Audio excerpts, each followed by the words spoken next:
Excellencies, ladies and gentlemen, good morning. It's both my honor and pleasure to be part of the Government Summit and to be sharing the stage with distinguished guests.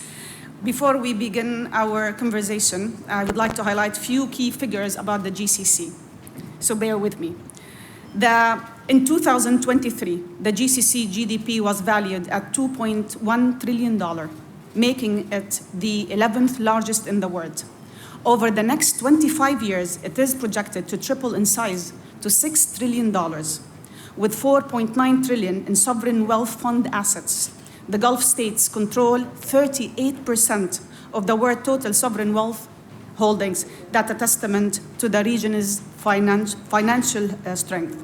On the trade and investment front, the GCC attracts 4% of the global foreign direct investment. I'm talking here about from 2020 to 2023, because 2024, the numbers are not yet out for the entire region.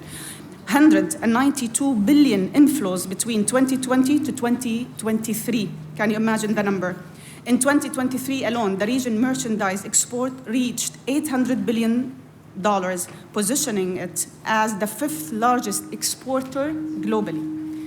Despite being global energy powerhouse, I'll refresh your memory, home to 1/3 of the world oil reserves and 1/5 of global natural gas reserves. So despite that, the GCC has taken steps to diversify its economy. Each member state has outlined a bold strategic vision to drive sustainable growth and enhance global competitiveness.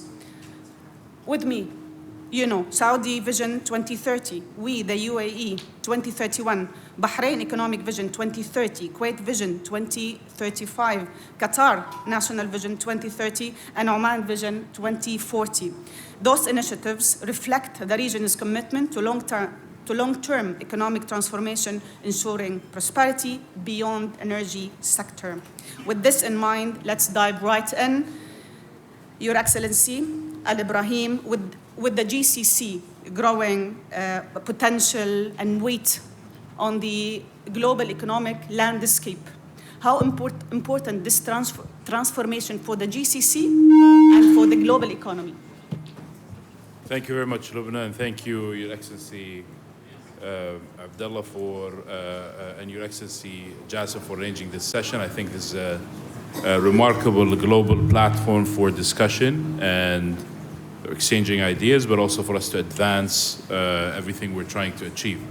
If you look at the GCC, Lubna, I think you'll see that it's very clear that the blueprints of the transformations of the GCC countries, or the GCC transformation itself, offers a story about economic resilience and prosperity that can be leveraged all throughout. The history of the GCC and the GCC economies is one of not accepting operating below our potential, because operating below our potential means operating at a loss, and this loss accumulates, and maybe one generation or two may accept it, but ultimately this is something that will not be acceptable in the long term, and the leadership of the GCC countries acknowledges this and has always prioritized, and it's actually part of our DNA, continuous transformation, and at the heart of that is diversification. Diversification meaning the need to reinvent. Reinvent meaning lower our dependence on oil, nurture emerging sectors, but also build new economic pillars. If you look at every GCC country, you'll see that is ingrained in what we're doing. Also on top of that, the approach. There's an adoption and acknowledgement that structured long-term thinking is important. It's not always easy, but it's important to always look at. Bold policy making, embracing innovation. It's something that may seem naive, but there's power sometimes in naivete. The idea that we're always seeking doing things in a more innovative way is something that has an impact. But maybe the most important thing is unlocking human capital potential. All GCC countries focused on doing what's best for the people in their countries. And in that regard, you'll see that there are three main things. One, trying to accelerate productivity. We want to make sure that we move away from relying on economic structures that rely on an advantage here and there to one that builds internally, inherently, advantages that we can use to grow our economic potential. Number two, we have shifted away from a focus on welfare to a focus on creating opportunity, focusing our support to the segments that need it the most, but also focusing on enabling and equipping everyone with the tools necessary to capture and in the future create opportunity. And lastly, there is something that's very unique about the GCC and the people in the GCC, which is this adoption of a growth mindset that makes people from around the world always see the GCC as a place that is, like no other in terms of relentless optimism. There's a lot of optimism and positivity in the GCC, in the policy making, but also in the private sector and in I'd say the people of the GCC. Something that we need to continue to build on. And you see this in the numbers. Our collective non-oil economic growth has been a little bit below 4%, 3.7%. That's much more than, significantly, I'd say, higher than total GDP for GCC countries, but also higher than global forecasts for GDP, which is at 3.2 and 3.3%. We wouldn't have been this high if it wasn't for decisions to continuously reinvest and diversify and reinvent our economies. Mm-hmm. And the growth rate you just mentioned is actually above the global average. Sheikh Salman, building on what His Excellency said, in your mind, what are the key drivers for the transformation journey in the GCC? And what are the strategic priorities that we should focus on going forward? Thank you, and it's a pleasure to be here today. And I'd like to thank the World Government Summit and also the GCC Secretariat for this session, which is extremely timely given a lot of the transformational changes that are happening across the region and across the world. So there are three main issues that we always need to focus on. First is the human capital, second is the infrastructure, and the third is the regulatory environment. And when it comes to human capital, we need to make sure that the human capital that we have in the region and in the GCC region, the human capital today is the best human capital in the world. There is no doubt about that. It is a human capital that has all of the governments in the region have invested heavily in through expenditure on education, on health, on providing opportunities. So we are blessed today in the GCC region with having arguably the finest human capital, pool of human capital on a global level. Secondly, when it comes to infrastructure, the infrastructure that is being built and that has been built has to be an infrastructure that is tailored to and well suited for the transformations that we are seeing on a global basis because of the introduction of so many new technologies and the proliferation of AI, that we have an infrastructure in place that is well suited for that, well suited for this transition from industrialized economies to an economy of ideas, which is where the world is going today. And we need to make sure that the infrastructure, whether it is around fiber cables, data centers, continues to be built in a big way. And one of the advantages is that we already have quite a sophisticated infrastructure when it comes to telecoms and internet and cloud. And now we need to be ready for the next phases of that. And the third is the regulatory environment. And the regulatory environment needs to be one that is also well suited for the changes that are happening. So for example, in the Kingdom of Bahrain, where the economic diversification efforts have really yielded fruit today, the non-oil sectors in the GDP represent more than 85% of GDP. We continue to build on that with a focus on very targeted sectors that we are looking at. And we've adopted the regulations that suit that growth. So Bahrain, for example, has the only data sovereignty law in the world. Any data that is hosted in data centers in Bahrain is covered by the jurisdiction and brings with it the jurisdiction of its home country. It is a law and it's a set of regulations that we've encouraged a lot of countries to look at because it really defines the legal recourse and the sovereignty of the data that you're hosting for other countries. but it was one example of what drove Bahrain as a cloud computing center, was the adoption of a specific law that international companies needed. And there are many other examples, whether it is in fintech, whether it's in logistics, whether it's in technology, where governments can really make a difference by adopting the right set of regulations and laws. So those are the three things that we need to make sure we're always focused on. Thank you. Your Excellency bin Touq, I'm going to tell you a story about His Excellency. Right before COVID, he invited the media to a meeting, and he was telling us that from now on we will be focusing on the new economy. I remember everyone around the room asking, oh, what new economy? And then His Excellency started telling us that we will have new sectors that we need to focus on, and there the growth rate will be really high. So Your Excellency, I know infrastructure and trade has been core in the transformation journey of the GCC. Sheikh Salman identified infrastructure, smart regulations, human capital, and he also said the importance, he stressed on the importance of switching to the economy of ideas.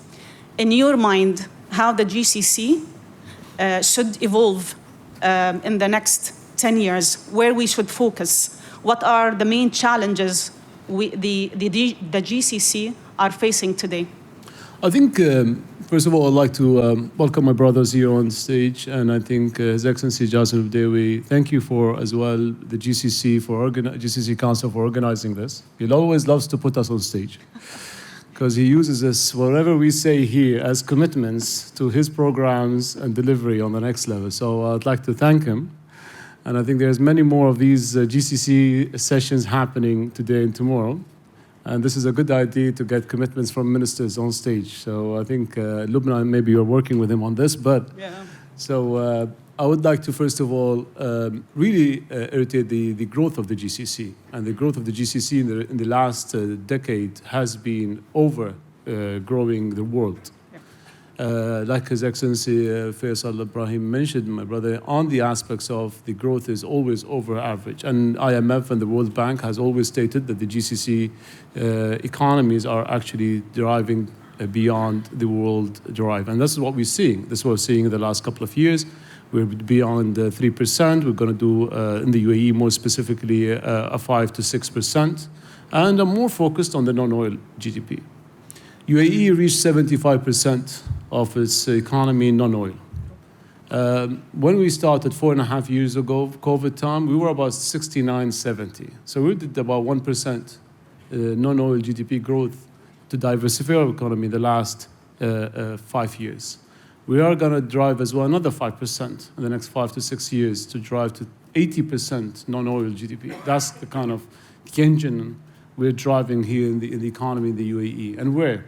Now, you mentioned something, Lubna, about new and future economies. I'm more on the new economies, and there are two different narratives here.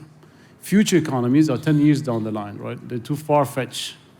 And our economy is young, and what's new? New means around the corner, 6 months down the line, a year down the line. What's the new economy? Who invested in it? And who's actually ready to take it to commercialization and have it avail? And that's the aspect of the UAE's economy thinking. To diversify, but let's diversify in new economies, and that's the kind of growth. Now, where they are, there are some of them on the traditional economy. A lot of people doesn't like me saying traditional economy, such as logistics, for instance. There's our new economy in logistics. There's healthcare. There's new health tech. Yes. There's agriculture. There's agri-tech.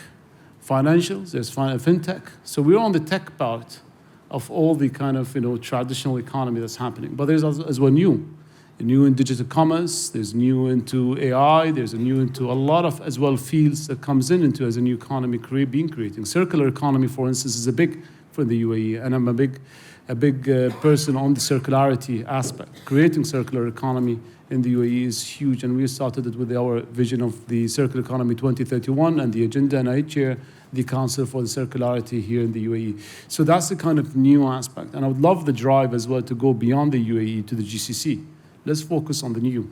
Does the traditional economy, does the autopilot kind of work, such as tourism, for instance, is growing on normal basis. We have aviation is growing on normal basis. We have retail, for instance, is doing really great. But the new part, how do we create new in traditional economies? Thank you, Your Excellency. Your Excellency, with all this being said, when you go around, I know you attend a lot of events and conferences, and you speak on different occasions about the GCC. Is the world aware of the full potential of what we have here?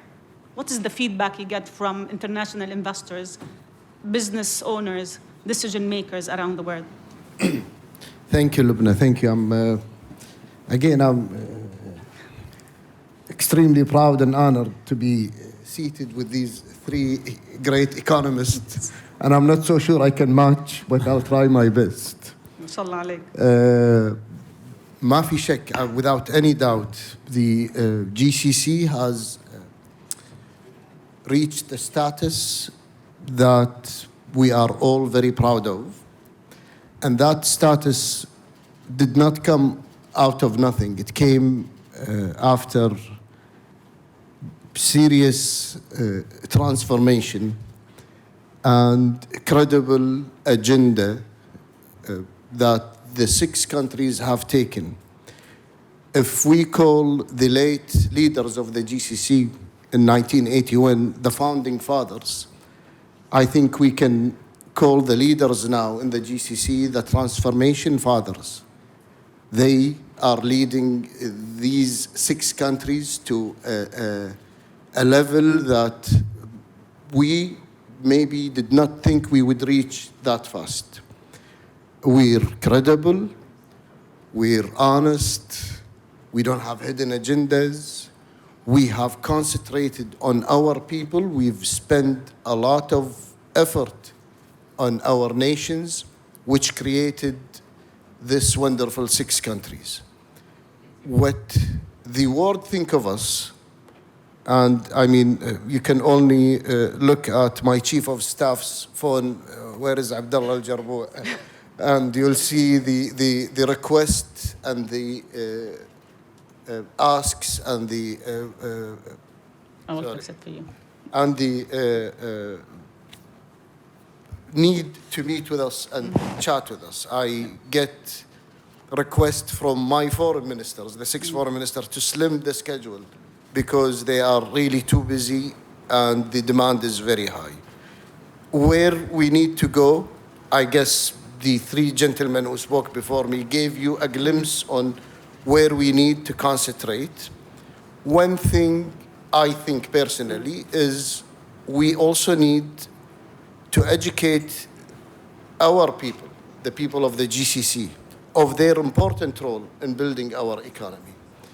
They're used to a welfare kind of economy, a country where it provides services, it provides assistance to the people. Now we need to make sure that we involve our people into our economy and make sure that they do understand that it is a 2-way road, it's not a one-way road. The credibility of the GCC, I can give you one example. In, I think, 3 or 4 years, Kuwait issued bonds for $8 billion US. They got 32 billion. They wanted 8 billion. The request they got is 32 billion. This is the credibility. This is how the world looks at us.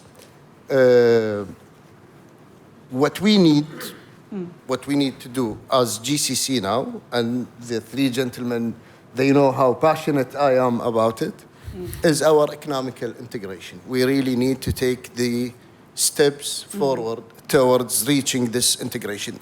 Each day passes, we lose a lot.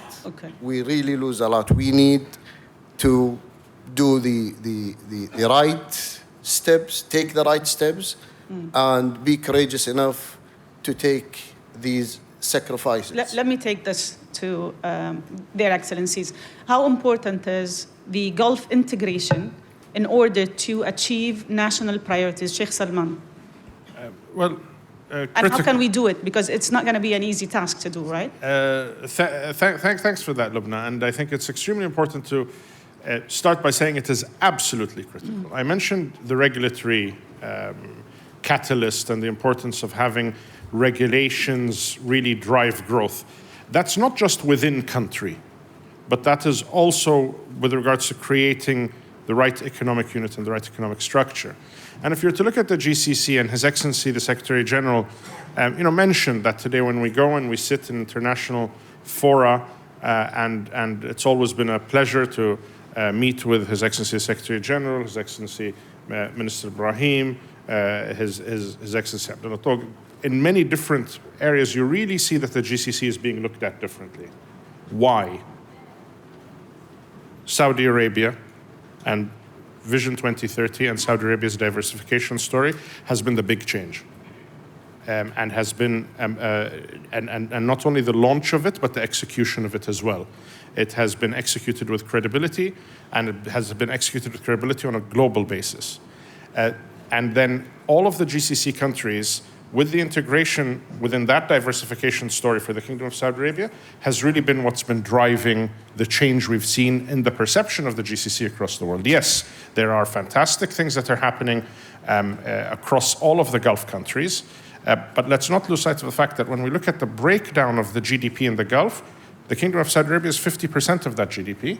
The United Arab Emirates is 25% of that GDP. So it is those two main economies that are underpinning the view of the world into the GCC.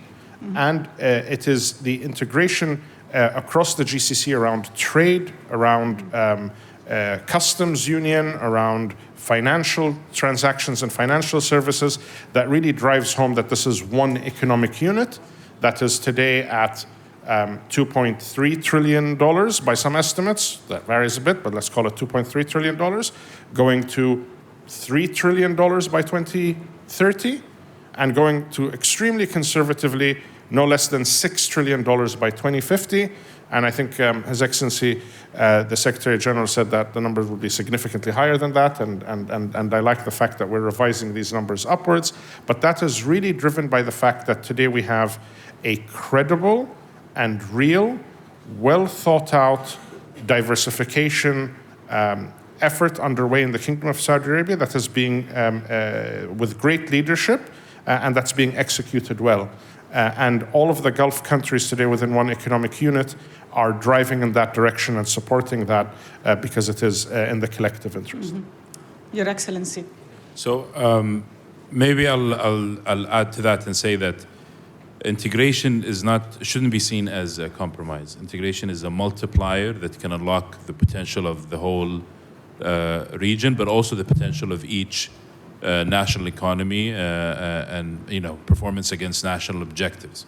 If you look back, and we need to acknowledge that regardless of what we're pursuing to, I'd say, advance, as His Excellency Secretary General mentioned, in terms of economic integration, which has seen a lot of progress since the launch of this concept, is also happening naturally. I think most ministers in the GCC are naturally collaborating, coordinating, cooperating, talking, comparing notes. When there's an issue, for example, that we saw that we could face with the EU with regards to one of their regulations, we instantly started talking about how do we respond to this, and that has led to some action that has helped so far. I mean, very active, very open collaboration, and personally and professionally there's a lot that binds us and ties us, but also on the security side, the GCC has demonstrated throughout the past few decades the importance of alignment, collaboration, coordination, continuous dialogue that has really set the GCC apart. And today we acknowledge that on the security and political side there is strength and power, but also that creates the space for the economy to thrive. On the economic side, there's room for more potential to be unlocked that can help us also bring more power to the GCC being a force for stability in the region, especially today. That's one point. Number two, I think globally, hyperglobalization is fading, trade disruptions are increasing, protectionist policies are increasing. All this calls for each economy on its own, not leaving any stone unturned in terms of integrating more with nearby markets, but also external markets. And it's more valuable the more we do it as an economic bloc, and that's something that we are pursuing today, 6 countries, acknowledging the objectives and the ambitions of each country in the process, and continuing our debate and discussion to advance this. Lastly, maybe I'd say that just other than the value of linking with markets amid change in globalization and strengthening our economic potential, there's also in the integration of markets, a creation of larger, more competitive markets that are deeper, that attracts capital. Today, the UAE is number 2 in terms of FDI. The Kingdom is number 2 in terms of FDI growth in the G20, and number 4 in terms of stock growth, FDI stock growth in the G20, all signaling that global players are pouring capital, effort, and energy into the region. And the more integrated the markets are, the more attractive they are for investors. And the more attractive they are for investors, the more potential we can capture in terms of building local capabilities, but also playing a bigger role, a more integral role in global supply chains, especially as they are shifting as we speak. Amazing. Thank you very much. Your Excellency bin Touq, His Excellency said that integration is not a compromise. There is a lot of alignment, communication, coordination between the countries. Globalization is fading, and there is a lot of potential to unlock going forward. But my question to you, what is your biggest challenge to achieve a full integration in the GCC? I think integration has a couple of things need to mention. I'll start with integration. But integration, we need to look at it from a topic-based. Integration, if we speak about it from a general perspective, is a very vague, and everyone can actually, direct it the way to understand it. But when we look at integration on a more specific base, for instance, between the UAE and the Sultanate of Oman, we were working on integration between the railroad, for instance, the project between, connecting the railroad together. That's a huge investments coming in. That's a huge technology will be. There's going to be a lot of job creation happening.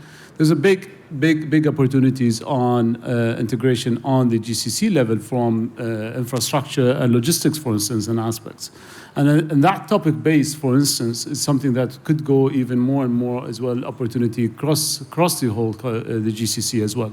So let's direct the integration on a specific base. The other one could be on financing, the gap of green financing.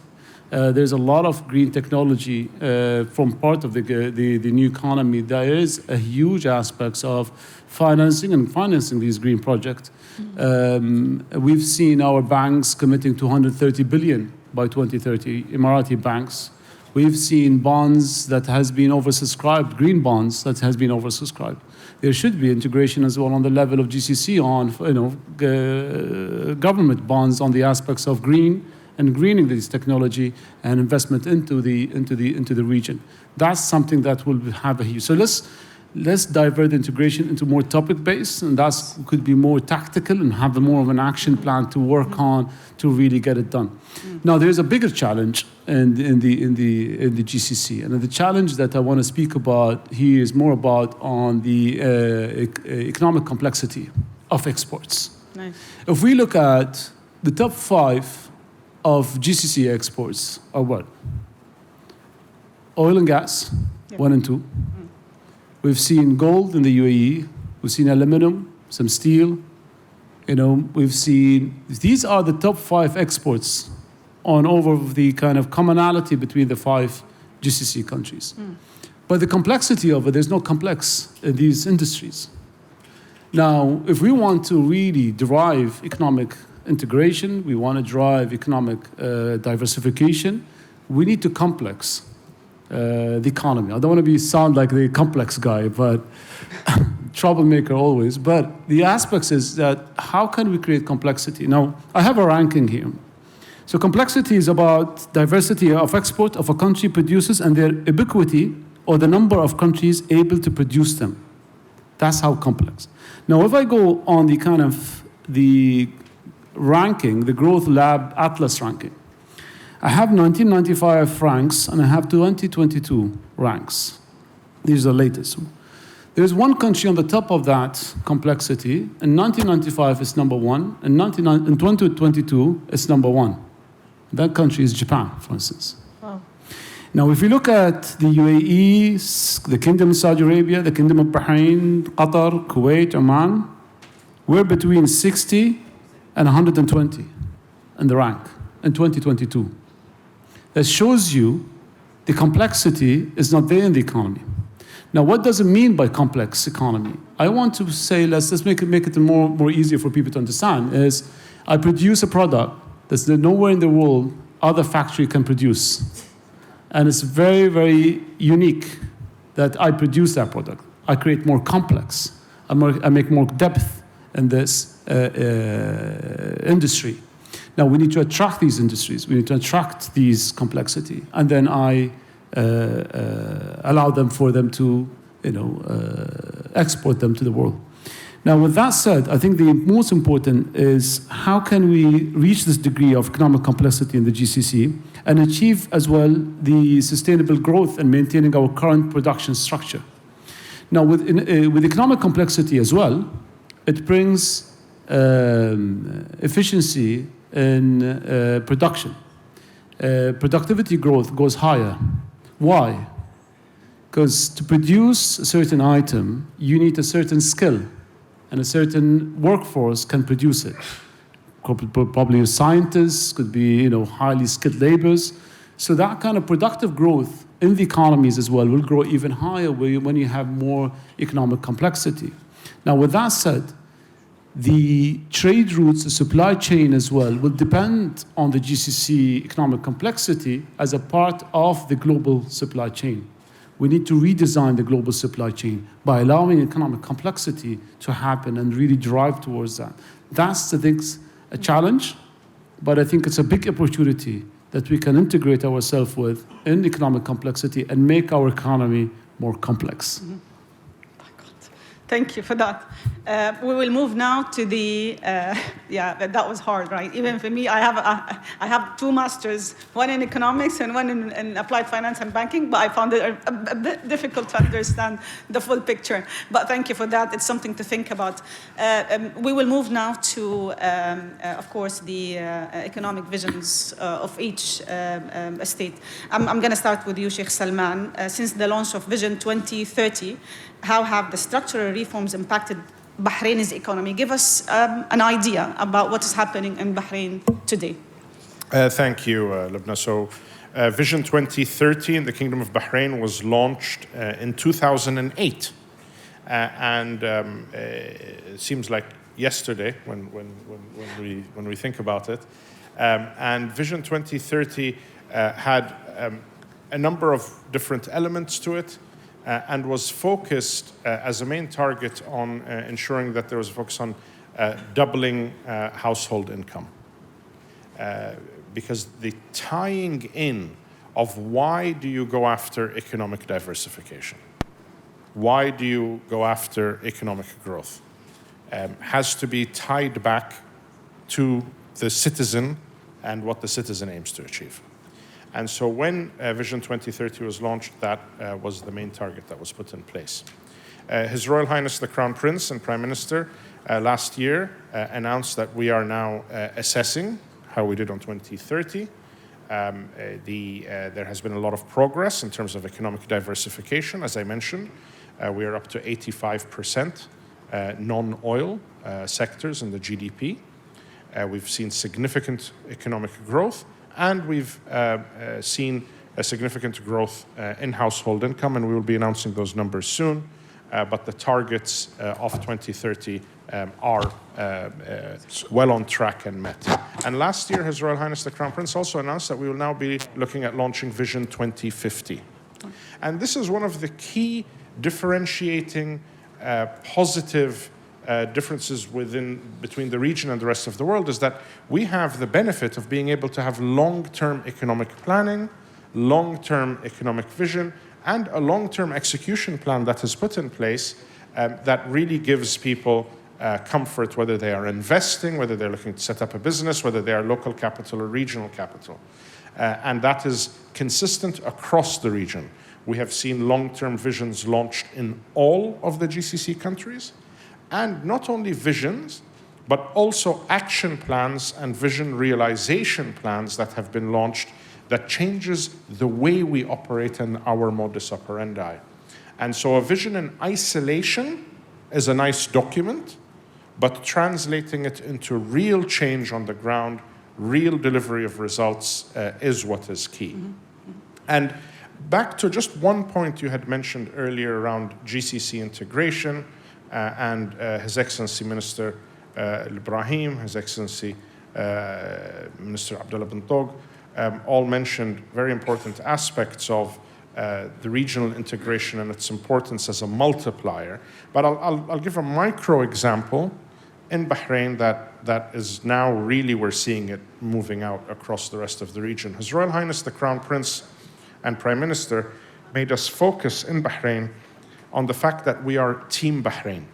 We are one team. So it doesn't matter where the Ministry of Commerce, and the Minister of Commerce is here, starts and ends, and where the Ministry of Finance and National Economy starts and ends, and where the Ministry of Sustainable Development starts and ends. The Minister is also here, the Governor of the Central Bank is here, the Minister of Youth is here. But this is one team. So if we're working on something, then there is no beginning and end to the institution you're responsible for. You're responsible for the delivery of the project collectively. And what I'm really getting a sense of, and as His Excellency Minister Al Ibrahim mentioned recently, and a lot of the things that we've been doing together with the Secretary General, with others, is that there's really a Team GCC forming. And Team GCC is a team that is focused on the delivery of infrastructure, delivery of growth across the region in a way that multiplies. So if you're building a rail network, where's your rail network going to go? If it's not connected and delivering people across to another country, delivering goods across to another country, then it's, okay, might have value for in-country movement of goods, but imagine how much you multiply the value of it. Same with a fiber cable. A fiber cable that wraps you or that ties you in domestically, it becomes a domestic fiber network. But the moment you link it into other networks, the moment you're connecting in and out of the GCC through member countries, it becomes worth a lot more. And so the importance of focusing on doing initiatives that are based on delivering growth, delivering something across the region, and really building on what has started as a Team GCC approach is what has been yielding a lot of fruit as we've been going around and speaking to people around if this is a finance initiative or whatever. It spans the region. It spans Team GCC, and we do it together. That has really been a big... I'll come back to the economic vision of Saudi and the UAE, but before that, I need to understand about this GCC team, Your Excellency. Tell us more. What is happening there? Well, the GCC Tell us team started in 1981. There is a sense of urgency among all GCC countries on delivering and delivering in every single aspect possible. We start from justice, defense, security, economy. We want names. Trade. Names of the team. All the The six GCC countries. team. Definitely, it's all the six countries. They do it both on a multilateral basis, the six together, or on a bilateral basis. I remember last October, the minister of, I was here in Abu Dhabi attending the railway conference. And the minister of construction of Kuwait, Mrs. Noor Al-Mash'an, met with the minister of infrastructure in UAE, Mr. Mohammed Al-Mazrou'i, and her team with herself sat for 3 days learning the experience of UAE and railway. Amazing. Last month, Kuwait announced the start of the project because of the learning of the experience. Amazing. Sharing This is the experience team. and This knowledge. is exactly. Perfect. So Team GCC. Team GCC definitely. Team GCC? Team GCC definitely. I still want the names of the ministers. Seriously, it happens team. on a bilateral or a multilateral. Amazing. It is urgent, as the minister said. We just need to take the right steps toward achieving that. Thank you very much. Your Excellency Al Ibrahim, I'm going to just steal something Sheikh Salman said. Written strategy is only 5%. What is important is the implementation and the delivery. And I think Saudi Arabia did deliver on so many aspects. The economic vision you have did transform the country. I want to understand your priorities going forward. What are the focus areas in the next 10 years for you? Sure, thank you, Lubna. And I'll build on this by saying that Vision 2030 is not a short-term campaign, and it's, as His Excellency Sheikh Salman mentioned, these are long-term visions. We've always had the luxury in the GCC to think and plan and deliver long-term, but only recently in the last few decades or 2 decades or so have we been really delivering on this potential. Collectively and individually. And in the Kingdom, Vision 2030 is a long-term restructuring of the economy. At the heart of it is what also His Excellency Salman mentioned, which is unlocking the potential of people in the Kingdom, human capital. Ultimately, we're doing all of this to improve the opportunities, but also improve how people in Saudi Arabia can capture these opportunities and in the future create more of these opportunities. One of the things we look at is household income. We look at many metrics that GDP on its own does not capture, but we still obviously look at GDP. Progress so far has been realized in many areas, but something as simple as deciding to start new sectors that didn't exist in the past, similar to what His Excellency Abdulla mentioned, has bared fruit already. And I'll mention some very simple, easy to spot. Tourism, culture, entertainment, and sports, these sectors did not exist in the past in the Kingdom. They were activities, but not sectors the way we see them today. Today, they are among the highest in terms of growth, and they actually uplifted our non-oil GDP numbers in Q2 and Q3, and throughout the rest of the year. The numbers wouldn't have been this high. And this is one of our focus areas, to be able to export services that are competitive.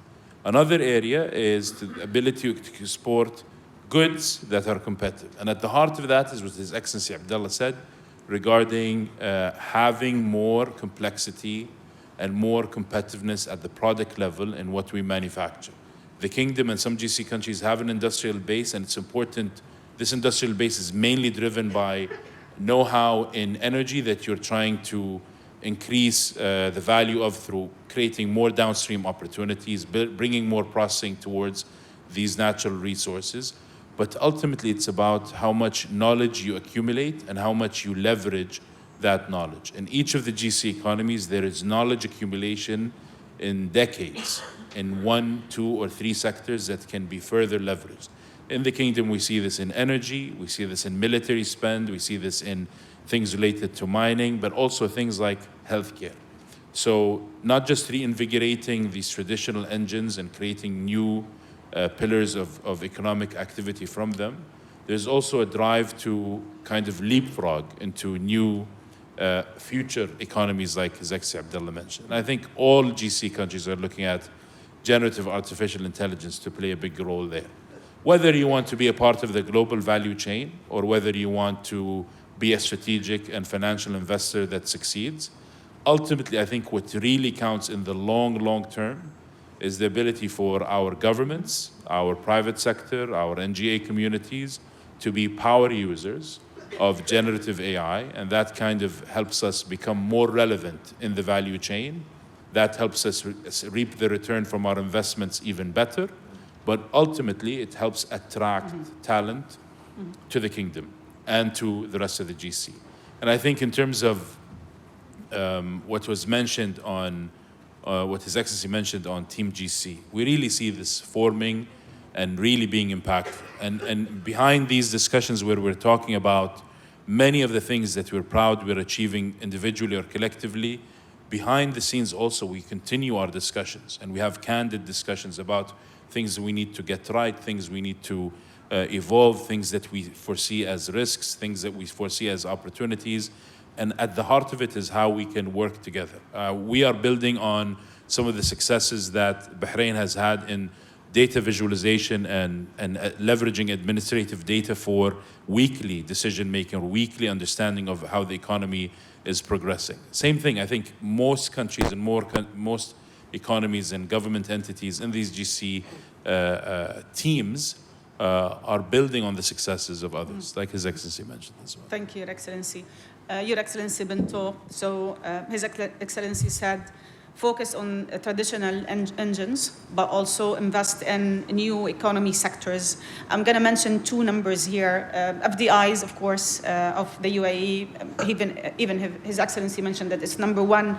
And the trade, the foreign trade hit a 3 trillion milestone in 2024. 3.2. Yeah, so that's a big number. So we are talking about 14% expansion, which is way above the global average of 2%. Yep. Going forward, Your Excellency, where do you want to see the UAE? How do you envision the economy? It's very easy, 4 trillion. The target is 4 trillion, set back in 2021. And then it will become 6, and then it'll become 8 very quickly. So where do I see is that we're going to 4 trillion. That's exactly where we need to hit the target, and we have about 5 years or 6 years to do so by 2031. So that's where I see it. Basically, that's how we're going to grow it. And I think this is the target that we as well see in the GDP growth. We have a target to grow, to double the economy by 2031 to reach 3 trillion. We're about 1.7, we used to be 1.49 when we started about 5 years ago. So there is a good growth happening in GDP. So that's the target. We want to 3 trillion. We want to in GDP, and we want to do 4 trillion dirhams in trade by 2031. Mm-hmm. And I think as soon as we reach that, Sheikh Salman always, what will you do? Go up to 6 trillion. Yeah. Well, that's the growth. In FDI inflow, we are the second behind the United States in greenfield investments. We reached the highest as well. We attracted over $30 billion of FDI inflow in the country in greenfield, and that's huge. That's big. People are coming in to invest into new areas. Yeah. Stick with the new narrative, and that's the kind Your of favorite word, sir. Exactly. So these policies that we set is in the aspects of diversifying the economy, allowing the investments to come into new. Looking for new greenfield projects, not to invest into brownfields. But I think the aspects of that kind of drive is just the whole kind of nation working towards into achieving. And that's the kind of way we want to move forward into the economy as well. So that's what I see. So before we let you go, there's something we need to take with us to think about. So I'm going to ask you a question to all of you. I'm going to start with Your Excellency. List the top 3 mega trends likely to drive economic growth in 2025. Just this time frame, 1 year. Can I be the last one? Okay. So, Sheikh Salman. The 3 global megatrends would be AI. AI. Well, if I could answer it as AI and then AI and then AI, those would be my 3 answers. But I'll say AI, and I'll say climate change, and the third would be global fragmentation. Those are the 3 main global megatrends that would have an impact on everything that we're doing and we're planning for across the region around the world. Thank you, Sheikh Salman. I think you answered for all of us. Yeah. So that's it? Nothing to add? We're gonna say the same thing. Maybe I'll add, I think everybody is looking at U.S. trade policy and China's response. So I think that's kind of a double click on the third point that His Excellency Sheikh Salman mentioned. Generative AI, I think we'll have to see what kind of, if you're talking about 2025, what kind of use cases can come out that can create more growth opportunities, and then where GC countries can play. And I think here there's a link between use cases and knowledge accumulation. In Saudi, we're seeing a lot of attention coming to knowledge that's been accumulated specifically in the energy sector. I'd say for the GCC, maybe, yes, generative AI, and I think the most important thing is how do we become sophisticated power users. And here it's about proximity to use cases that make a difference. Number 2, I'd say talent for the GC. If you look at the FDI numbers that His Excellency Abdulla bin Touq mentioned, the numbers we mentioned, they're all going to new sectors. And these new sectors are driven by talent that's either growing organically or attracted to our economy. So I think talent is going to be an important one. Yes, I'll leave it there. Allow me to add, I think the mega trends drivers for us are going to be three. Number one is going to be on the agri-tech. 95% of UAE import of food is global. And not just the UAE, I think the GCC has all the same challenge of importing food. And I think we have a huge scarcity where we need to produce as well, but not the traditional agriculture, more on agri-tech.